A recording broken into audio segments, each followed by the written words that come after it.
Hi guys, welcome back to my channel. So ఇవాళ video already తమిళ click చేసిన అర్థమై ఉంటుంది. సో మనం ఐపీఎల్ క్రికెట్ మ్యాచ్ జరుగుతాయి కదా, అది జరిగేటప్పుడు సో ఎవరైతే షూట్ చేస్తారు కదా, ఏదైతే మ్యాచ్ మొత్తం ఆ షూట్ చేసేటప్పుడు కెమెరామ్యాన్స్కి వాళ్ళకు పర్ డేకి ఎంత శాలరీ ఉంటుంది, ఎక్స్పీరియన్స్ పర్సన్స్కి ఎంత ఉంటుందని చెప్పేసి మొత్తం చెప్తా. ఫస్ట్ థింగ్ ఏంటంటే ఎవరైతే స్టార్టింగ్ ఉంటుందో కెమెరామ్యాన్స్కి పర్ డేకి 20,000 నుంచి 50,000 వరకు ఉంటుందట. అంటే 20,000 నుంచి 50,000 మధ్యలో ఉంటుందట. అది కూడా ఒక రోజుకి. అదే ఇంక కొంచెం ఎక్స్పీరియన్స్ ఉన్నారు అనుకో, ఆల్రెడీ కొంచెం ఎక్స్పీరియన్స్ ఉండి ఇట్లా ఒక 12+ ఇయర్స్ ఎక్స్పీరియన్స్ ఉంటారు కదా, వాళ్ళకైతే ఒక సంవత్సరానికి 7,50,000 నుంచి 8 లక్షల వరకు ఉంటుందట ఒక సంవత్సరానికి.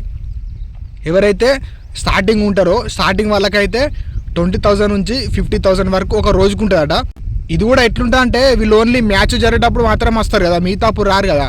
సో అట్లా అయితే పర్ డేకి 20,000 నుంచి 50,000 వరకు స్టార్టింగ్ వాళ్ళకు ఉంటుందట. కొంచెం ఎక్స్పీరియన్స్ ఉన్న వాళ్ళకైతే సో 7 lakhs నుంచి 8 lakhs మధ్యలో ఉంటుందట.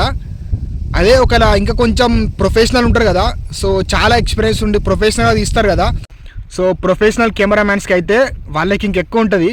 అది చెప్తే మాత్రం మీరు షాక్ అవుతారు. అది ఎంత తెలుసా, ఒక సంవత్సరానికి 40 నుంచి 44 లక్షలు ఉంటుంది. ఒక సంవత్సరానికి 40 to 44 lakhs ఉంటుంది. ఎవరికైతే చాలా ఎక్స్పీరియన్స్ ఉండి ప్రొఫెషనల్గా తీస్తారో వాళ్ళకైతే 40 to 44 వరకు ఉంటుందట. సో అట్లా అన్నమాట. ఇదే హైయెస్ట్ శాలరీ. సో ఇది ఐపీఎల్ కెమెరామ్యాన్స్కి ఉండే శాలరీ.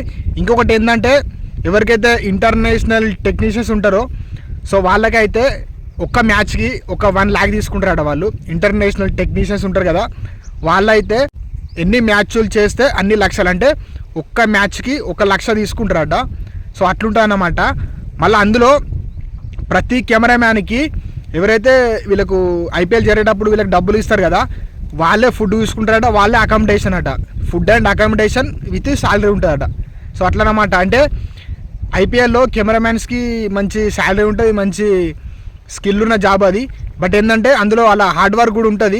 ఎందుకంటే సో ప్రతి ప్లేయర్ని ప్రతి బాల్ని కానీ వాళ్ళు స్కోప్ వేసి తీయాలి కాబట్టి అది కూడా కొంచెం రిస్క్ అండ్ అలర్ట్గా ఉండాలి కాబట్టి సో అందులో హార్డ్ వర్క్ కూడా ఉంటుంది. సో వాళ్ళు చేసే వర్క్ కూడా అట్లా ఉంటుంది కాబట్టి ప్రతిదీ వాళ్ళు ఫోకస్ చేస్తూ ఏది మిస్ చేయకుండా తీయాలి కాబట్టి కొంచెం రిస్క్ కూడా ఉంటుంది. కాబట్టి వాళ్ళు చేసే జాబ్ కూడా కొంచెం గ్రేటే. సో వాళ్ళు చేసే అంటే అది స్కిల్డ్ జాబ్ కాబట్టి దానికి అంత శాలరీ ఉంటుంది. ఇంకోటి కెమెరామ్యాన్స్కి ఇంకోటి ఏంటంటే సినిమా ఇండస్ట్రీలో కూడా కెమెరామ్యాన్స్కి ఫుల్ శాలరీ ఉంటుంది. సో ఎవరైతే కెమెరామ్యాన్స్ ఉంటారో సో వాళ్ళకు మోటివేషన్ కోసం ఈ వీడియో వాళ్ళకి షేర్ చేయండి. ఎందుకంటే కొంతమందికి సో బిగ్గెస్ట్ కెమెరామ్యాన్ కావాలని చెప్పేసి ఉంటుంది. అంటే లైక్ ఎట్లా అంటే ఇట్లా ఫిల్మ్ ఇండస్ట్రీలో కెమెరామ్యాన్గా చేయడం, ఇటువంటి ఐపీఎల్ స్టేడియంలో ఇట్లా కెమెరామ్యాన్గా చేయాలని కోరిక ఉంటుంది కదా, వాళ్ళకి ఈ వీడియో షేర్ చేయండి. వాళ్ళకు మంచి మోటివేషన్ అందుతుంది. అండ్ అలాగే ఎవరైతే ఇట్లా కెమెరామ్యాన్ కావాలనుకుంటారో ఫ్యూచర్లో మంచి కెమెరామ్యాన్ కావాలని చెప్పేసి నేను కూడా మనస్ఫూర్తిగా కోరుకుంటున్నా. సో ఈ వీడియో ద్వారా మీకు ఎంతో కొంత ఇన్ఫర్మేషన్ అందింది అనుకుంటే ఒక చిన్న లైక్ చేయండి. మీరు లైక్ చేస్తే నాకు కూడా మోటివేషన్ అందుతుంది. సో నా ఛానల్లో ఎప్పుడు ఇటువంటి ఇన్ఫర్మేషన్ వీడియోస్ అండ్ అలాగే అప్పుడప్పుడు కామెడీ వీడియోస్ చేస్తుంటా. సో మిమ్మల్ని ఎప్పుడు ఎంటర్టైన్ చేసి మీకు ఇటువంటి ఇన్ఫర్మేషన్స్ వీడియోస్ అందించడమే నా target. So okay, please do subscribe.